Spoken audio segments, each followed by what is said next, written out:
name is Susan Matamba, and how I entered into agriculture, I started it out of curiosity.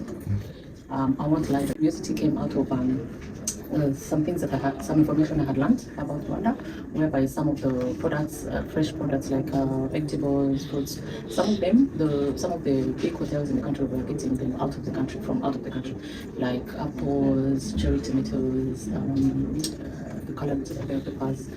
Whenever they could have a lot of people and conferences, they could actually get those things from outside. They could import them from South Africa, Kenya, Uganda, everywhere.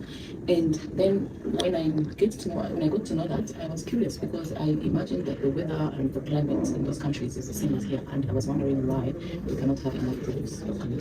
So that was the first thing that led me to continue and see if we can actually grow some of those products locally. So that's how we started. I made research from the industry, hotels, supermarkets, big ones, and they said these ones we don't get locally, these ones we get, and the ones that they import were really expensive and they had high quality. So the next step was now to go and do research now on the ground. I wanted to check around for farmers that do it. I wanted to actually check if they can be grown here and if they can actually, if it's possible for us to grow them. I started with the fruits and vegetables, and I was doing the indoor farming, the ones in the greenhouses. You don't base on weather and climate changes for you to get the produce. You are the one who determine your produce. So you do your own agriculture. There's no rain that's going to come or sun.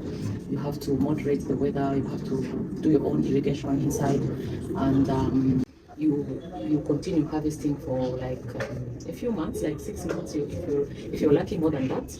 But those are the type of seeds that we were using that are meant for indoor, where you can have a lot of produce on a small land, as opposed to outdoor agriculture where you can do hectares and hectares, but depending on the weather, you might actually not have a produce. Even if you have it, it's just going to be one season of produce and that's it. What I learned, or what I got from that interview, is that we should always be disciplined, because at some point in her life, when she wasn't getting whatever she wanted, she didn't stop, she never gave up, she kept on continuing till she got whatever she wants.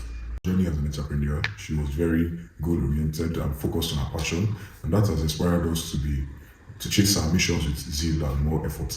Some of the key takeaways from the interview is that when you're doing something that you are passionate about, you have to keep on being resilient, because things may not go as planned, but you have to keep on going. Another thing we picked up as a group is the importance of taking charge. She identified a gap and took the initiative to fill it.